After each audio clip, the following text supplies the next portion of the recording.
Hey everybody, welcome to the patch 11.11 rundown. This is a little weird one because we do not have Mort. He is off vacationing in an island somewhere drinking some pina coladas or something like that. But I have Kent here. Kent, how's it going, man? Hello, hello. This is weird, just being just us, but It's exciting. first I think time. we get to ruin everything now. This is Yeah, great. All right, let's hop into it. So with patch 11.11, it's pretty big patch. I wouldn't say it's our biggest, but it's got a bunch of changes ranging from system changes to a lot of champion and trait changes as well. So let's get it rolling. Let's get into the system changes.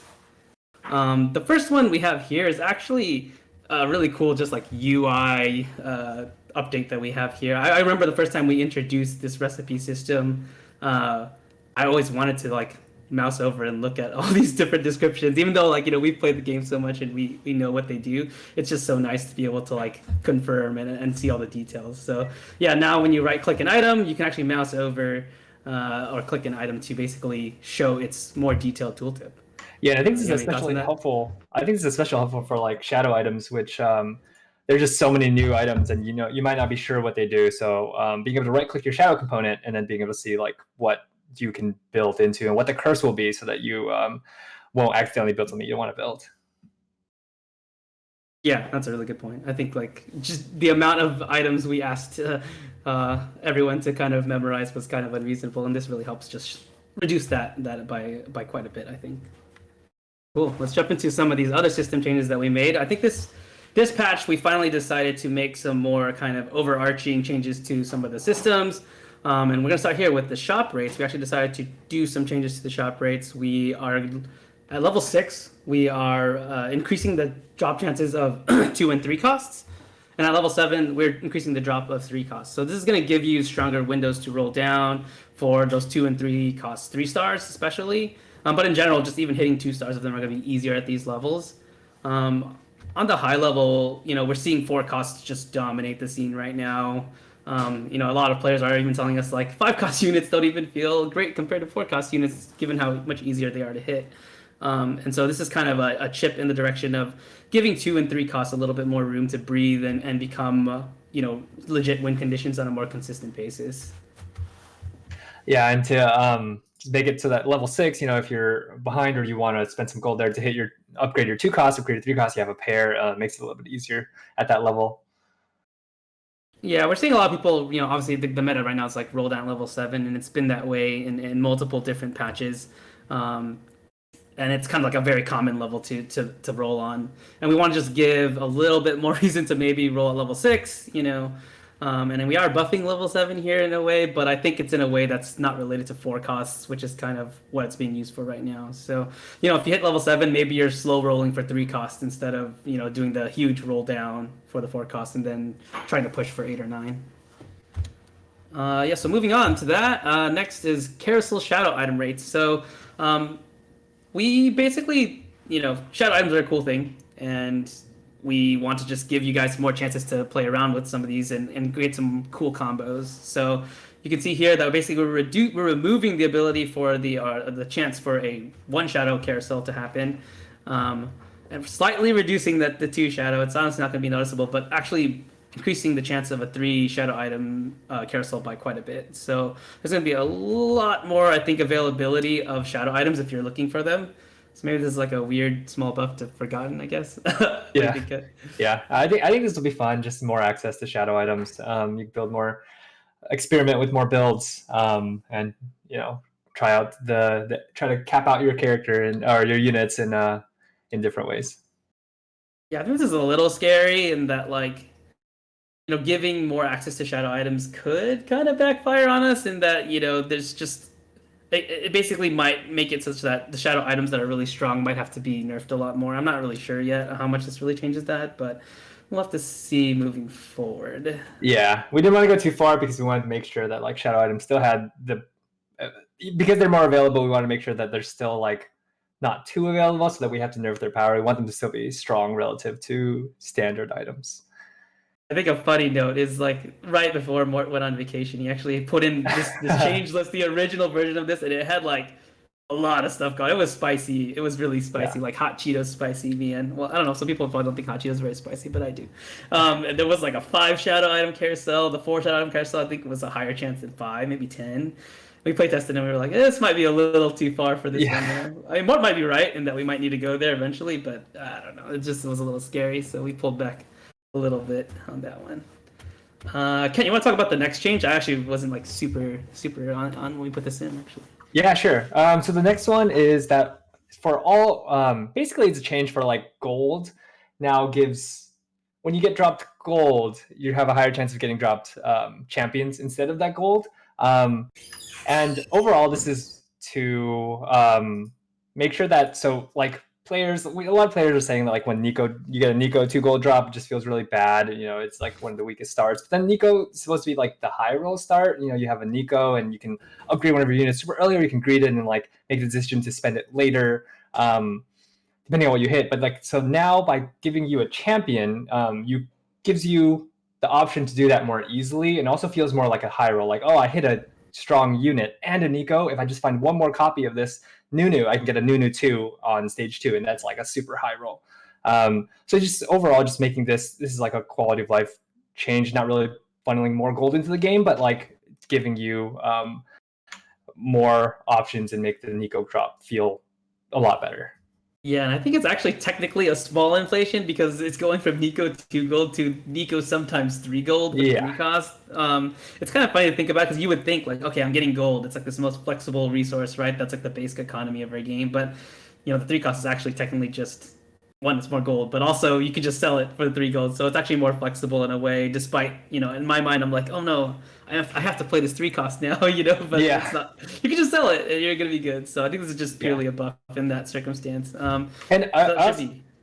I also really like that, like the goal, like getting the champion gives you direction. So like if you're not really sure, your items aren't really like you're not sure what you can build into the having that champion, already that 3 cost champion, which is like I don't know the core of your mid game board. You already have it, and you're like I can play this and I can build around it, and so that would definitely make games feel better.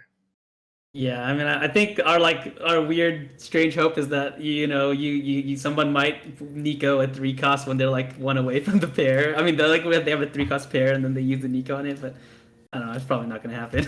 But we'll see. I'd do it. I'd do it. Get to do it. Let's I'd move play on to the trait aggressively. changes.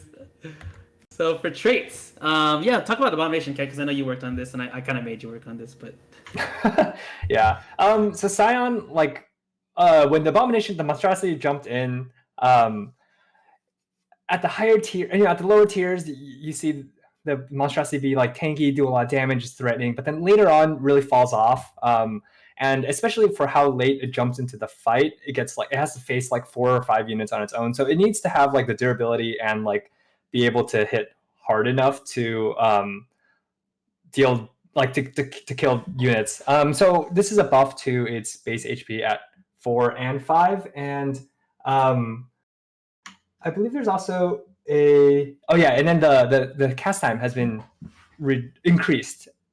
Sorry, the spell duration has been increased so that when he gets the cast off, after he survives long enough to cast again, basically he'll have more time to lifesteal back up. And one last quality of life like upgrade was that Scion's cast time was reduced.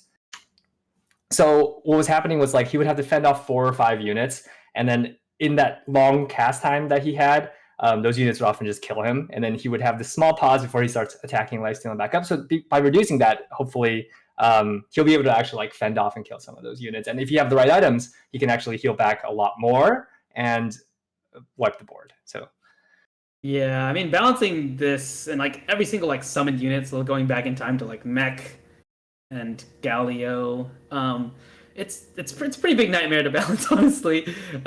They can often like for all these characters, they could get introduced pretty quickly into the game. You know, you can hit A bomb 3 if you hit a lucky Nunu pretty early in the game, and then we have to kind of balance around that reality. But we also need to make sure that they scale into the late game. But you can actually hit 4 not that far into the game, right? Get lucky with a Rise, hit a Spatula.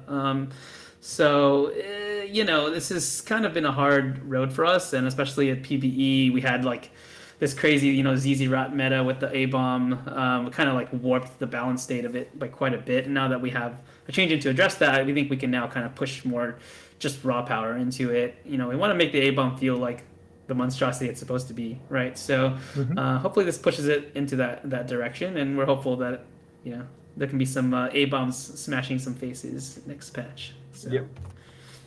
Going on to the next one, Forgotten. This is really straightforward. Like, I think I literally put in a buff to 9 because it was kind of underperforming at the time, but then Draven kind of became really strong in the past, couple weeks. And beyond that, for some reason, Forgotten 9 just seems like so way out of whack in our data that I was just like, we should just revert that change. So we're just reverting the change here. 70 AD and AP that can get multiplied by your your shadow items is more than enough, I think. But do you have any thoughts, Ken?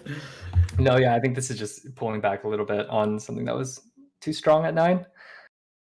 Yeah, that's certainly going to be like a theme going forward here. Like with Knights, we just tried to find a middle ground between the new 6 Knight value and the old one. I think it was at 75. I don't remember exactly, maybe 70 or 75. And we're just in between that. I think on top of Knights just being really strong in our data, we think with the way the meta is going to turn out with all the other changes that we're doing, we just wanted to reduce the power of that 6 Knight composition. That's kind of like a turtle composition that honestly revolves mostly around Kale. But, I'm a little sad that, 6 Knights that are like a bit more troll are going to be weaker, like like an AP Thresh build, Kent, an AP Thresh build. Yeah, my AP Thresh build did not do that well. It's going to be worse, but it's okay.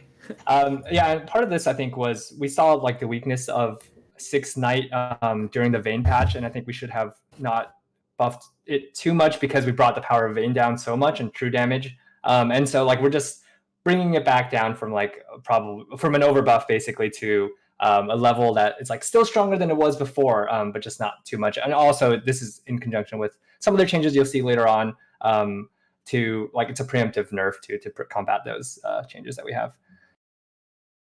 Yeah, moving on to one of the biggest changes this patch, I guess one that we were probably expected to do, which is a nerf to Skirmisher. It's highlighted here in yellow because we actually decided to change the way the shield math works. Right now on live, it's a flat 300, 600 depending on 3 or 6 Skirmisher. Now it's changing to 20 or 40% of the max HP of that unit as a shield at the beginning of combat. The way it ends up mathing out is at 1 star, it's quite a heavy nerf. You're going to see like half almost shields really than you were seeing before. At 2 star, it's almost going to get back to normal without any HP items. And then at 3 star, it's purely buffed pretty much for every unit if you 3 star them. And then obviously there are some a little bit synergies of putting on some Warmogs or whatever items, Redemption that even has a health belt on it. Those will all increase the efficacy of this. The goal here was really like Skirmishers. I think everyone knows it's just like completely dominating the early and mid game right now. It's like not even close. It's a combination of the trait being really powerful at those points in the game. Flat shield plus infinite scaling AD, which happens a lot in the early game with those slower fights. They're just dominating that point of the game, and so now this change actually makes Skirmishers scale better into the late game if you can get to 3 stars or itemize around it, but for the most part, you're going to be weaker for the majority of the game, which is kind of what we were looking for with them being so dominant right now. Yeah, we were seeing in stage 3 that like if you hit 6 Skirmishers, that 600 HP shield is massive. So like even 6 1-star Skirmishers were being super tanky and could drag fights on and let themselves scale. And so by changing it to a max health shield, it's a big nerf if you have like a bunch of just 1 stars on the board. But it doesn't really hit the late game power as much. So we're mainly targeting to nerf that mid game power that the Skirmishers have at 6 Skirmishers. Yeah, for sure. The data was like, it's pretty wacky. For 3 Skirmishers, even if you hit it early, it's just like pretty dominant. So this hopefully just tag it down quite a bit. Yeah. And it's combined with a bunch of other changes we're going to show you guys in a second. Okay, let's move on to 1-cost champ changes. I'll let you talk about Udyr because I didn't want to nerf this guy, but Kent, you were all about this. So. This unit is so good. Udyr hits really hard. Just for a Draconic unit especially, it was showing in the data that Udyr was really powerful, and also just part of that is Skirmishers, but also just like by being Draconic, you can 2-star Udyr a lot more easily, and so like Basically, we're tuning him down from 130%, 140% AD at 1 and 2 stars to 120 and 130, and then also a nerf at 3 stars. But this is just to pull back a little bit on the previous buff that we did last patch. Yeah, honestly, I was the one that buffed him so much in the last patch, and I think I just saw him underperforming as like a legitimate carry. We weren't seeing people itemize him very much. Obviously, now he's a great option as a holder for items for like Jax or whatnot for later on. Yeah, I'm a little bit nervous on this one. I think I'm still like, I think we could have not done this because we end up nerfing Skirmisher of the Trait and a bunch of other skirmishers. You'll see later down the line here. We probably could have not done this, but Kent's better than me at this game, so I just figured if he says it, I probably should listen. And just otherwise, maybe Udyr is the best champ in the next patch. So yeah. I think he'll still be a good item holder. I think he'll still be good, but I guess we'll have to see. Yeah, we gotta see. All right, moving on to Vladimir. Yeah, he's just been struggling a lot overall as a unit, whether it's in the early game or obviously later on he doesn't scale too well. But we were seeing in PBE he was actually performing really well because Renewer was like honestly very overtuned and just functioning very well. Now that Lissandra's kind of been brought down, he's just been performing really poorly. So here's a spell damage nerf at all of his star levels. It's not the biggest buff ever, but it's also not insignificant. Hopefully, you can run him as just a solid 1 cost, because I think right now you kind of just ignore him a lot in early shops because he's just too weak relative to the pack. Yeah, nothing to add here, but he's going to be a lot better after this. I hope, man. Hyper roll. All right. Moving on to the 2 costs. We have LeBlanc, everyone's favorite champ this set so far, getting stunned repeatedly until you die. Her 3-star was just overperforming a lot, along with Varus, as we'll talk about a little bit later. So we nerfed it, and honestly, the amount of repeatable stuns that have been happening with this character since the beginning of the set is honestly just not very fun. So we've been looking for ways to cut down that duration. I think it was even at 3 at some point, earlier in this set, and now it's all the way down to 2. We are compensating a little bit with the 1-star LeBlanc going up in stun duration just to have that be a flat 2 seconds.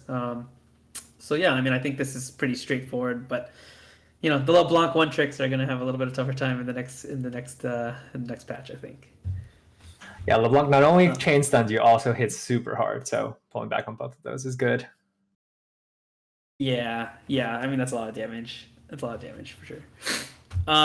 Next change, Sejuani. Her armor and MR and her spell are going up to 100 and 150 at 2-star. No buff at 3-star.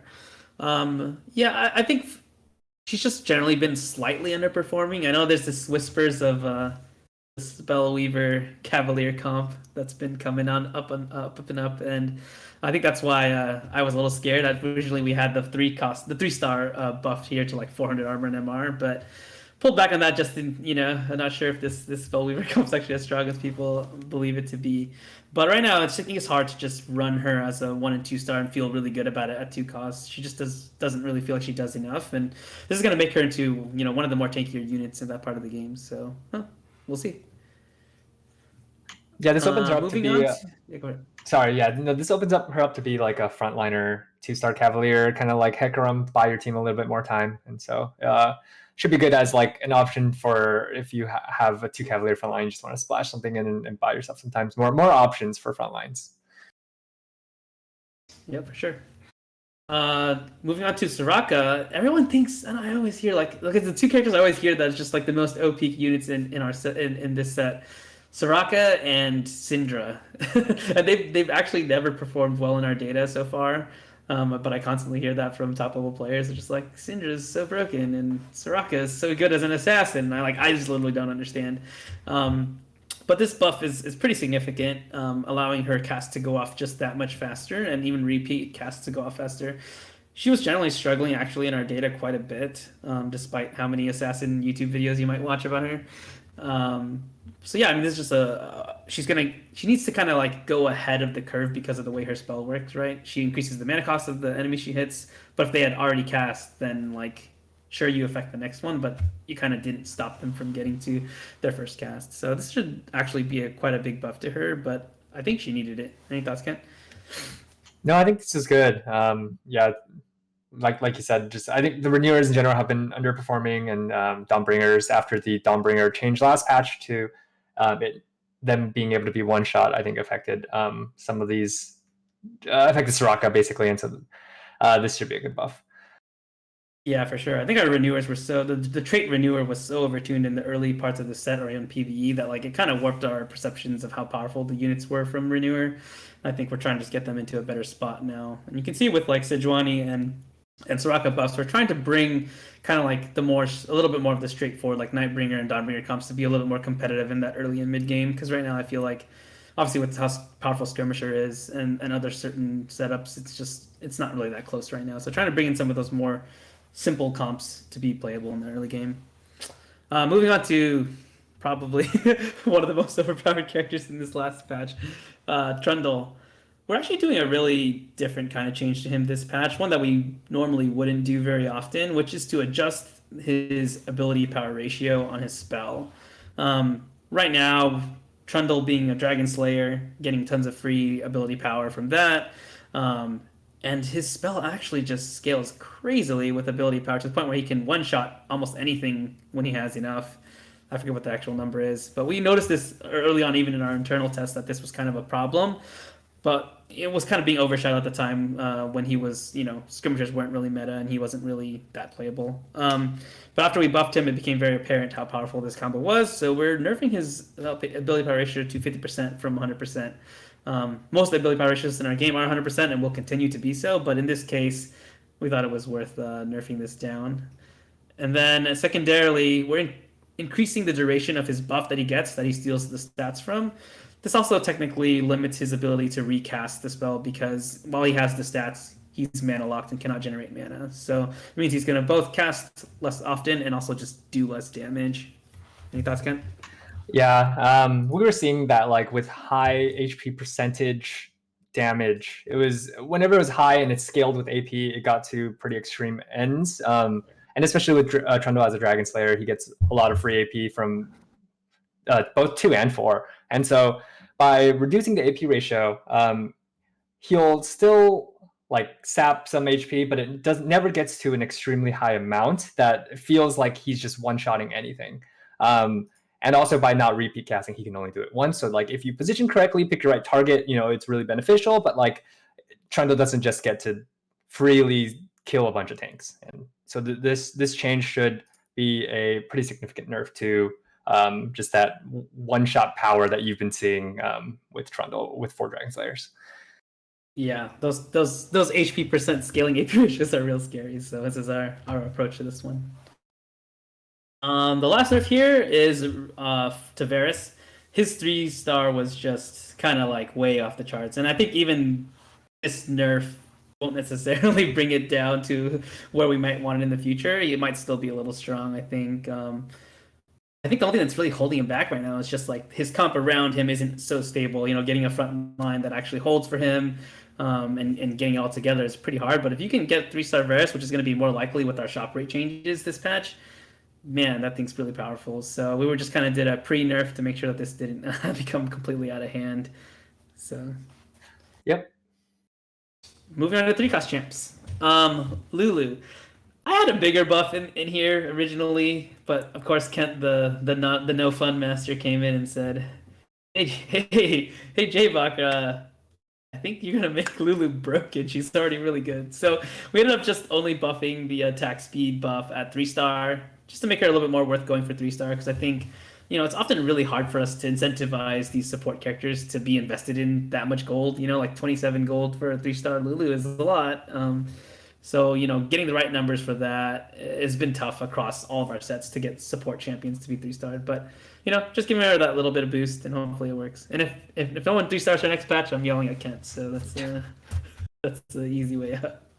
Yeah, no, I think Lulu's already in a good spot. I think she's just hard to appreciate, and just because you're purely support unit. But yeah, if you're spending 27 gold, we want it to be worth it. And so 1 or 20% attack speed for multiple units, six units, I believe, is a lot. And so this going for a 3-star Lulu with like Shojin should be some fun, viable strategy. Spicy, yeah. Moving on to Morgana, yeah, she ate a pretty big nerf in the other patch when we nerfed her range of her spell down to 2 hexes from 3 hexes. Those hex radius nerfs are always really huge, right? Like we know that when we do those things, but she was like pretty much the best 3 cost by a good amount at the time. Now she's probably a little bit under the pack, so here's a couple of small buffs to her. We're increasing her HP just by a little bit to match some of our other 3 cost like frontline tanks. Essentially, I know Morgana's basically a frontline tank in our game and has been in almost all her sets. And then her starting mana is going up by 20, which is quite a bit, so that she can get her cast off more reliably and not always just have to be equipped with the GA. Though obviously it still will be one of her best items. These two are really important just for like being able to play Morgana more freely in the front line. She needed it after that nerf, and I think it's pretty nice. I think I still even saw people who put like a 1-star up front just still not cast, which is probably fine. But I'm hoping if they 2-star, it's gonna be pretty reliable now. Yeah, the logic around this is like we want to make sure that if you're committing to running 4 or 6 Nightbringers with the Morgana, you don't have to run a GA on her to get her to stun the people that she chains. By itemizing maybe just a little bit of health, or sometimes depending on like how you arrange your front line, you don't even need to itemize her and she can still get that stun off if you position properly. Just opening it up more than just like, oh, GA Morello Morgana frontline. Yeah, I think also like for her, it's a little bit deceptive because I think a 60 out of 120 mana is probably pretty standard for a spell that of like this type, which is like be like an AoE stun. But that delay of like 3 seconds or whatnot of the leash needed to be out there actually makes her stun come out much later than the average like AoE stun character. So I think having to accelerate that up a little more makes a lot of sense to me. So moving on to Pantheon. Oh, you can talk about this one because you hate Pantheon. Pantheon, he's not only really tanky, but he because Pantheon is so tanky and he's a skirmisher, he scales up his own AD to deal a lot more damage. We looked at his AD ratios; they look okay for something that deals damage over the 4 seconds. And we wanted him to be able to kill things eventually, rather than just stall fights forever. And so we looked at the nerf we did was basically to flatten his spell damage reduction all the way down to 65% across all levels. And this still scales with AP, so you can still make it go up a lot, and he still gets some more free scaling from Dragon Slayers, but it prevents him from going to the extreme high amounts of like from 80% going straight to 90 something percent, and basically not taking any damage and then healing with whatever healing items you might put on him or next to him.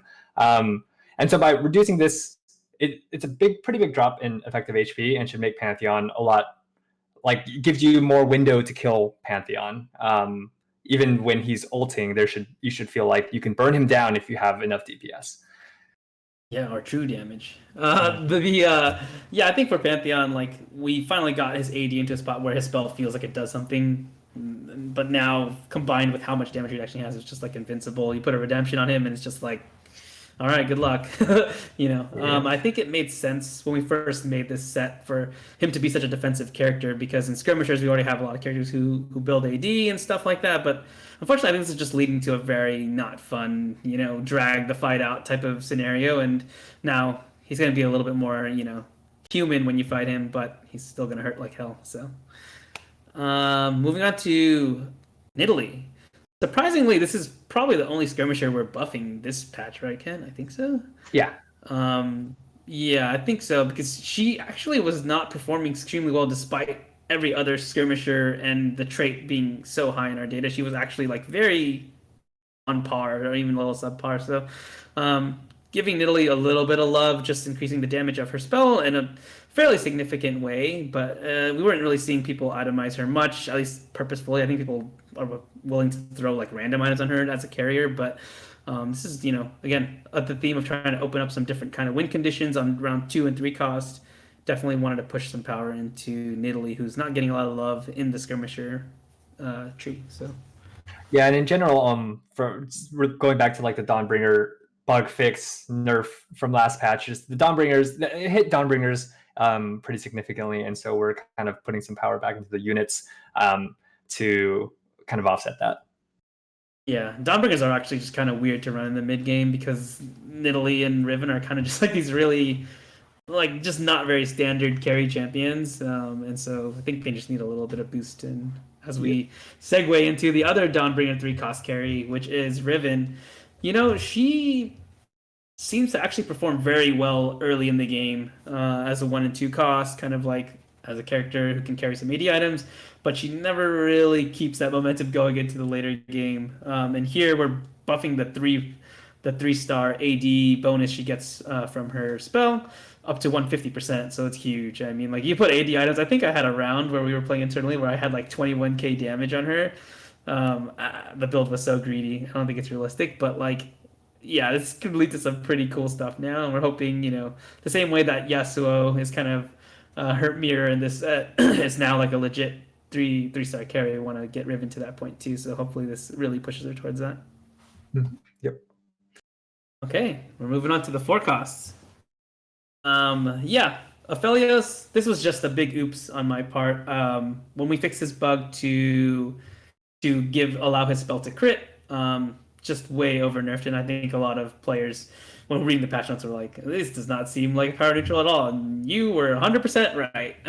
It was not. We completely nerfed him when we didn't mean to, and that's just a math bad on my part. So, adding a little bit more base AD back into the character and adding some spell damage. So this is really nice because it doesn't actually force you to build AD items any more than you used to. You're just getting a little bit more free AD through the spell and through his base stats. So hopefully he's back up there as a legit forecast carry option, because I think he was kind of really lagging behind all the other characters to the point where it was a little sad. I think people just weren't even playing him at all this last patch. So yeah, and he is pretty weak this patch, and so like we want to bring him up, but we don't want to buff him too far, because in general we're looking at the power level of forecast, as J-Buck mentioned in the beginning, and kind of tuning them down slightly, or like not. We don't want to bring them up too much. J-Buck, you can talk more about that if you want. Yeah. I should have probably talked about it as we first got to this part. Like we said, forecasts have been dominating the meta a little bit so far in the beginning of this set. We're looking to bring the forecasts down overall as an entire tier. But even having said that, Aphelios was so far behind the curve that we thought we could give him some buffs to kind of like meet in the middle here. And as we move on to the next character, Draven, he's a monster after our last buff to him. I think going from 0 to 50 to 0 to 40 mana. He kind of became, the best forecast carry, honestly, in the game right now, and very powerful. So you can see here we're nerfing his AD ratio at 1 and 2 star, but we're buffing it at 3 star, and also buffing his spell base damage at 3 star as well, because he just wasn't, as a single target, carry. They need a lot more firepower to get through an entire team.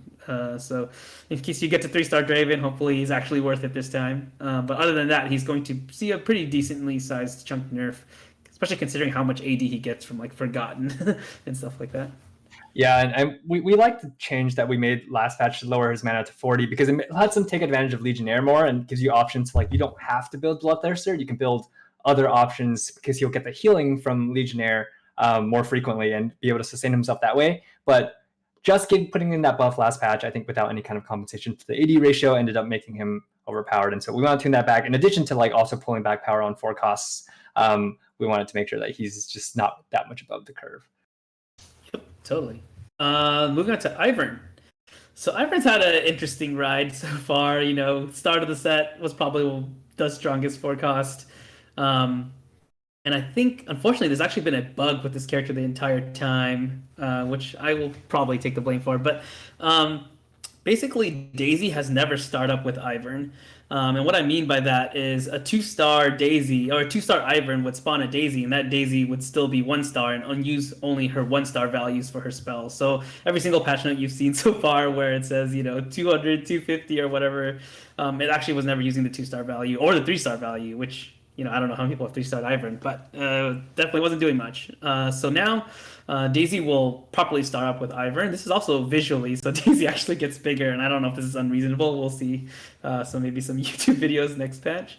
To be clear, though, her HP was already scaling correctly with Ivern's with Ivern's star level, but her AD was not. So she's going to get bonus AD more than you're used to. I don't think it'll matter that much. But more importantly, Daisy now properly uses the correct spell damage and stun durations instead of always using the 1-star values. So actually, 2-star Daisy will actually stun for longer and do more damage, and then 3-star Daisy will stun for even longer and do even more damage and have 10,000 HP. So good stuff. All right, moving on to the next forecast, which is Karma. She was actually the only other forecast I think that was struggling quite a bit. Dawnbringers as a whole, I think, was struggling a little bit. And so we did a pretty small, I think it's about the small stuff we could do to her without, going overboard. Again, we want to kind of meet the lower tier of the forecast into like a middle point with all the top tiers of the forecasts and overall bring the cost down. I mean, the power of that forecast down. So, any thoughts here, Kent? Yeah, we wanted to give Karma buffs, but we didn't want to go too far because, as Statikk said, we didn't want to make forecasts. We didn't want to push her to be like the top of the forecast. We just wanted to bring her back into the pack, and then lower basically everyone else down to like that lower level of forecasts. So we didn't want. This is a really small buff, but it's because of all the other changes, it becomes it should bring her power back up. Yeah, I think we also had a theory that maybe she was also struggling because skirmishers were so powerful in the meta, and they're actually really good at scaling into long fights, which is also what Karma wants to do with her repeat casting, getting to her her like turbo machine gun mode. So we'll have to see if she gets some just like natural buffs from us bringing down skirmishers. Also, yeah, we nerfed 3-star a little bit. She's already crazy at 3-star. I'm sorry, if you're 3-star, she's insane. So. All right, moving on to the next set of forecast champs. Everyone's favorite Jax is getting a nerf here. His spells stacking attack speed bonus is getting knocked down quite a bit from 35% to 25%. We are buffing 3-star, but that's because melee champions generally tend to struggle quite a bit at 3-star, so he needs a little help there. But obviously, the more important part is the nerf at at 1 and 2 stars. So this is just gonna make it so that he ramps that much slower. He's still pretty dang scary, honestly. You get the right items on him, he's still very much a big threat in longer fights. It's just going to be a little bit slower, and also combined with all the other skirmisher nerfs, we're hoping we bring skirmishers down to a point where they feel a lot more reasonable. Yeah, and this change is in conjunction with like the skirmisher change. It shouldn't affect him too much in like the late game when you actually cap out, but it definitely hurts when it's still like targeting the mid nerfs to skirmishers mid game. And we were just seeing that like Jax, as he gets free AD scaling, he gets free attack speed scaling, and just kind of he gets really statty and becomes really powerful if you can draw the fight on a little bit longer. I think Witty's gonna be mad at you for using the word "free" too many times, man. I don't know. Oh yeah, I gotta use quotes when I do free. Crap. Free, free. Moving on to Mordekaiser. Yeah, he was also one of the other kind of like top performing forecast units. A little bit too high for our liking. If we wanted to bring down the forecast here just a little bit to help other cost units breathe a little bit, like 2 costs, 3 costs, and even 5 costs have a better chance of comparing to them correctly. So we're doing a similar to change that we did in a previous patch, just giving him 10 more mana. He was cycling through his spell so much and just getting so many shields that are so big. It's just obnoxious to play against sometimes. But, as an overall character, if he doesn't have Shadow QS on, he actually has a lot of counterplay, I think.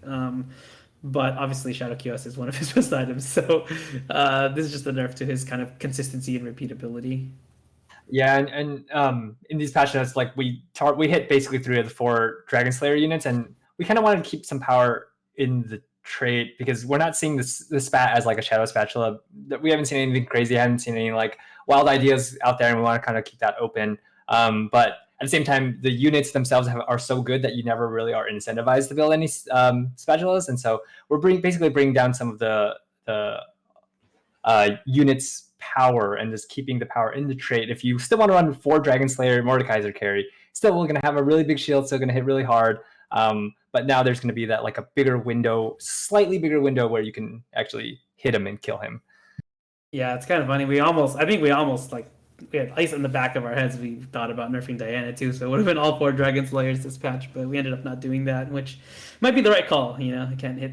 It's kind of bad sometimes to hit the same trait over and over. Though I do think in this case, Skirmisher probably needs it. So let's move on to the last forecast champ here, which is Vel'Koz. Similar story to Mordekaiser. He was performing very well compared to the pack. I think Draven, Mord, and Vel'Koz were kind of like the order there of the top forecast, and we wanted to bring that down. And we just settled on these numbers. Pretty pretty decent nerf, but it's nothing crazy. I think he's still going to do his work, and he's still going to do all that damage, and he has a lot of access to a lot of stats through, Redeem his Spellweaver. I think he will be completely fine, but, we'll see.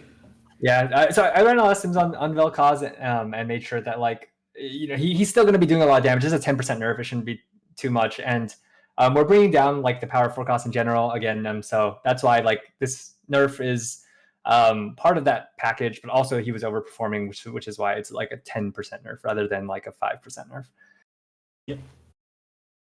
Okay, let's move on to the 5-cost champions. I think we're not really almost done. There's quite a bit more changes to go.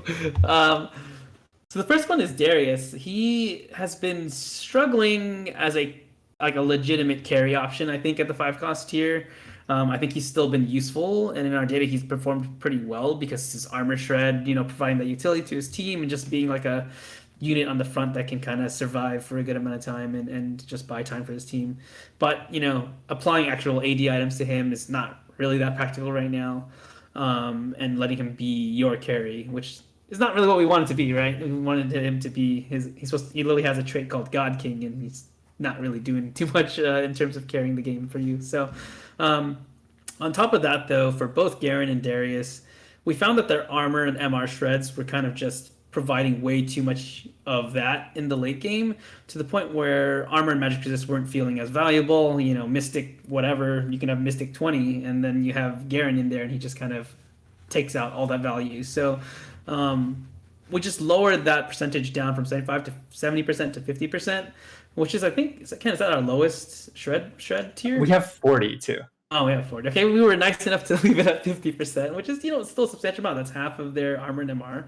Lowered the duration a little bit, but then we compensated them, hopefully in ways that felt appropriate to where we were trying to bring their power levels. So you can see with Darius here, the base compensation was kind of like giving him a little more starting mana to get him to cast a little faster. But the big buffs we're increasing his AD ratio so that he just hits harder in his wolves. And then we're doing a little cool change where his healing from each auto is going up, but he has less autos that he needs to do to get the healing. So he should just get the same amount of healing, but in less autos now, which should be a buff, and just in terms of how fast he can get that health back, so that you can't just like burst him out as easily, stuff like that. Any thoughts, Kent? Yeah. So between like Darius and Garen gets this big shield and can offset a bunch of damage, whereas Darius would have to hit 3 times to heal back. And so by making it fewer hits, it's easier for Darius to sustain himself. And at the same time, he wasn't dealing as much damage. He never felt incentivized to itemize him. And so like by buffing the AD ratio, it not only raises the base if you like build a tanky Darius, but if you give him AD items, the wolves will hurt. And so that's like ways to compensate and also slightly kind of buff Darius after nerfing his armor shred. Yeah, I mean, the ideal here is Darius is power up, so we're hoping to see some carry Darius's next patch, and if not, we'll have to buff some more. Moving on to Garen, like we said, we talked about it already. The small thing is just we compensated his mana a little bit so he can go off a little bit faster, which should matter in some fights, especially if he's only at 1 star. Sometimes he won't get that cast off, so it's gonna make it that much more consistent for him to get the spell off. But we are nerfing the shreds, as we said. Idea here is that he's generally power neutral. He might eat a small nerf, I think, but hopefully all the buffs to the other Dawnbringers will kind of level that out. Moving on to Kent's favorite. Here you go, Heimerdinger. Here we go. We buffed this pretty significantly, especially at 1 star. Heimerdinger was not really feeling too hot at that. Do you want to talk about that, Kent? Yeah, I think part of Heimerdinger's underperformance and like absence from this patch is just it's really hard to play the 5-cost carry where you want to itemize him and make him scary. But at the same time, it's also like when the cast went off, it wasn't scary, and the point of Heimer was kind of just like he's supposed to be this gigantic cast that like you're afraid for when it goes off. When it goes off, it really like hits everybody, burns everybody, and you're just like, wow, that was a 5-cost cast. That was wild. So we're buffing the damage significantly at 1 star and just a little bit at 2 star to make it feel that way, especially if you have something like a Jewel Gauntlet or a Death Cap, and it makes that cast really scary and really hit like a lot of units for a lot of damage, basically kill a lot of people. Yeah, for sure. I think like Mort has always been pushing us to kind of push this character into more of like a big caster. We call him big caster. It's like huge mana pool, but when they get their cast off, it's like a big boom. The board's supposed to disappear. You know, like previous sets like Boom. Asol, tons of other characters. I'm Ari from set 4 as well. Lots of but we want to have those vibes when he casts, and I think we're just a little bit missing that mark. And he's a little bit of a challenging case because Renewer kind of cheats that mana a lot. If you can get, Renewer 2 or 4 online, it just really cheats those mana costs a lot. But again, he's a 5 cost. Uh, he's also a little bit tricky because Draconic. Draconic has been a really interesting trait to balance, similar to Fortune in last set for sure. Moving on to Kale. This probably looks much worse, or maybe it is as bad as it looks. But we're nerfing her base HP to 500 from 700, which is huge for a 5 cost to have this small. She literally has the same HP, I think, as Vayne. So the idea here is the gameplay around Kale has always been protect the Kale, right? If you can stay alive for a long enough time, she's going to turn on the full amount of sentience and then just blow everything up, right? So we're just kind of reinforcing that gameplay here. Kale was performing incredibly well in the data in this patch in 11.10. Especially at 2 cost. I mean 2-star. At 2-star, she got so much stats that like it was just impossible to kill her in time, and she would just run over most teams. So this is kind of a really sharp weakness that we're introducing here. It's a little bit risky, I think, in that she might become very hard to use, or it might not do much at all. I'm not really sure yet, but that's kind of the idea behind this. I know you probably have some strong opinions here, Kat, or maybe not. No, I think like Kale and this AOE armor shred nerf between Garen and Darius, and then the 6 Knight nerf, they're all kind of tied. Like we're reducing the MR shred in the game, but Kale comps really want that armor and MR, and they build 6 Knights, or sometimes 4 Knights, 3 Ironclad, 3 Mystic, those kinds of builds. So because we're nerfing the armor and MR shred, AOE armor and MR shred, we have to also make sure that Kale isn't just going to dominate next patch because there's no shred to take care of her front line. And so we're making it so that 6 Knights is weaker, but also at the same time, we're making it so that if you can sneak in some backline access somewhere, a Kale should be very fragile, and if it's not properly protected, you should be able to kill. Of course, there's still ways to like get around this. There's a Trap Claw change you'll see later. There's also like Kindred, lots of ways to protect your Kale and proper positioning. And so the comp should still be playable. Just if you let somebody get on your Kale, you will be punished because Kale is very fragile now. Yeah, do not put the Vel'Koz. Don't let Vel'Koz get in the other corner, opposite corner. That's gonna be real bad. All right. On the last change, you want to talk about this, Kent?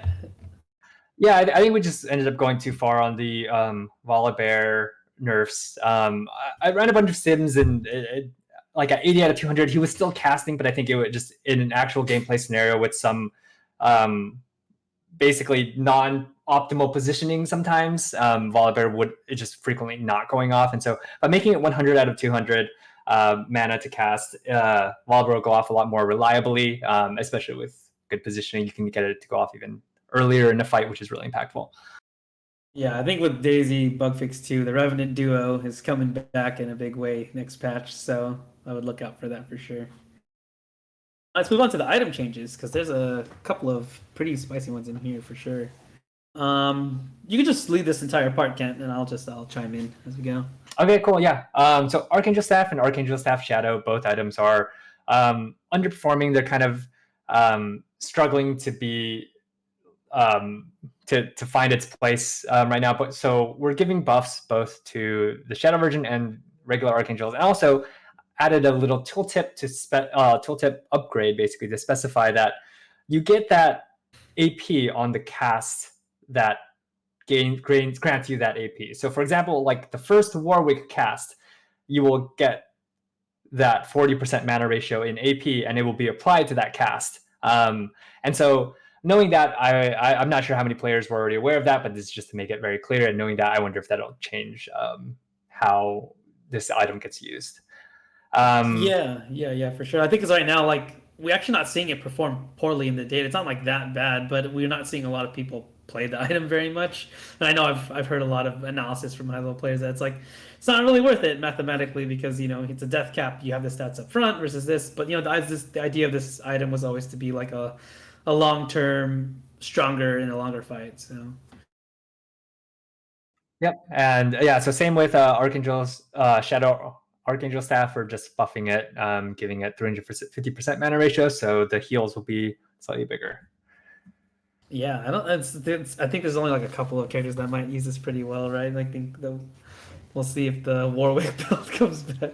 Yeah, I think there's something there with like infinite scaling HP, and if your unit automatically heals itself, you can keep on healing to that higher max health, and so just become ultimately, just become like super tanky throughout that course of a fight.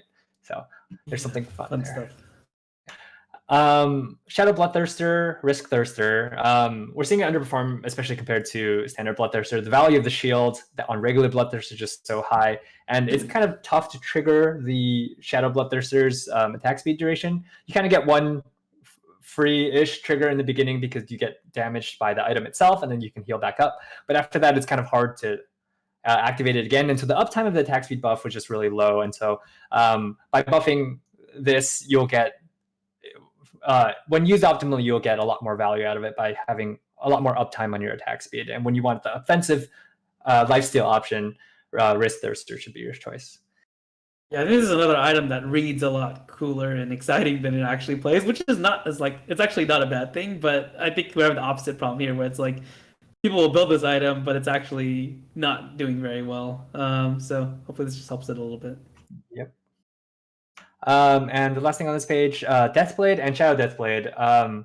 With these items, we're seeing like Infinity Edge and other AD items just kind of overshadow this. And because of last set with Slayers, we kind of had to nerf this to a point where it was a lot weaker. And so by buffing this by 10 AD, it should just give you a lot more of initial powers so that the item just gets a little bit more value as soon as you equip it, and it can still scale up a lot with Runans, or if you have it on Aphelios and other like champions like Darius.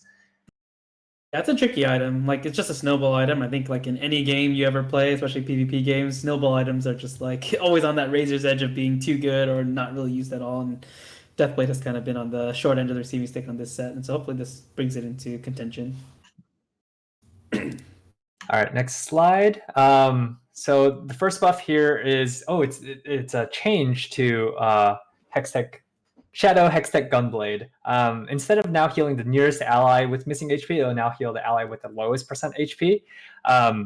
This targeting change was mainly aimed at like preventing overheals. Very often, like the ally next to you get chipped just a little bit, and so it had missing HP, but then you would cast like a big spell, and then it would only heal that unit for like that 50 HP, and it'd feel like a waste. But now you're able to have it on more units that, like, rather than just having it on like a brand, for example, you can have it on other units with bigger cast to heal your frontline or sustain with your entire board, basically.